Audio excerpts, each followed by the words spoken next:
देखिए, भगवान कृष्ण को जितना प्रिय तुलसी पत्र है, जितना तुलसी की माला गोविंद को प्रिय है, उतना ही तुलसी की मंजरी की माला कन्हैया को प्रिय है। आज हम इसके विषय में वर्णन करते हैं, चर्चा करते हैं।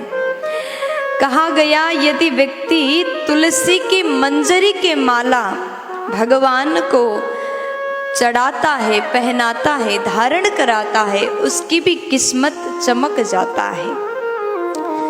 तुलसी के बारे में आपने बार बार सुना, तुलसी के वृक्ष के सामने बैठने से किसी भी प्रकार के रोग आपको छू नहीं सकते। तुलसी की माला भगवान को चढ़ाने से आपके घर में दरिद्रता आ नहीं सकती। आज इसी प्रकार तुलसी के मंजरी के बारे में हम सुनने जा रहे हैं। देखिए, भगवान कृष्ण को तुलसी की मंजरी इतना प्रिय है, उसको भगवान को चढ़ाना चाहिए।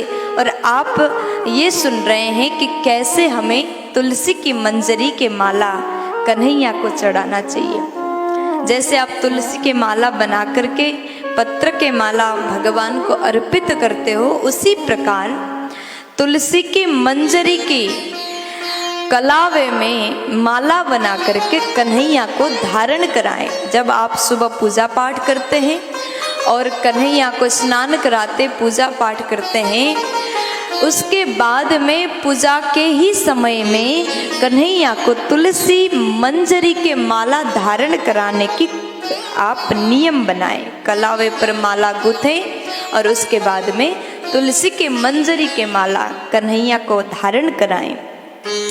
और कहा गया कि जो व्यक्ति तुलसी के मंजरी के माला कन्हैया को धारण कराता है, वो इस धरती पर बहुत ज़्यादा जमीन के मालिक हो जाता है। देखिए, कितनी बड़ी महिमा तुलसी पत्र एवं तुलसी मंजरी के महिमा, जितना वर्णन किया जाए उतना कम है।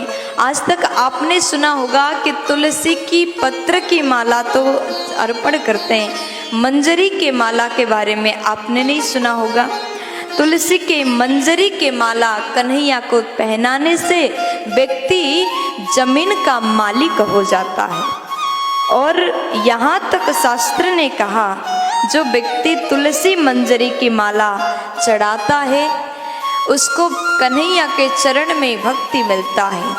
और जो मुक्ति योगी जन को मिलता है, वही मुक्ति उस भक्त को मिलेगा जो तुलसी के मंजरी की माला ठाकुर जी को धारण कराता है। तो आप सभी कोशिश करें, हम रोज नियम हो सके, नियम बना सके तो बहुत अच्छी बात, लेकिन कम से कम एकादशी के दिन में या फिर कम से कम हफ्ते में 1-2 बार तो तुलसी के मंजरी की माला भी कन्हैया को धारण कराएं।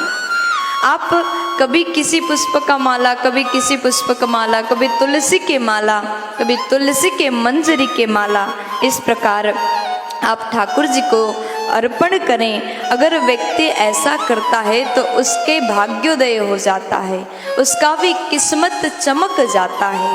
प्यार से बोल दीजिए।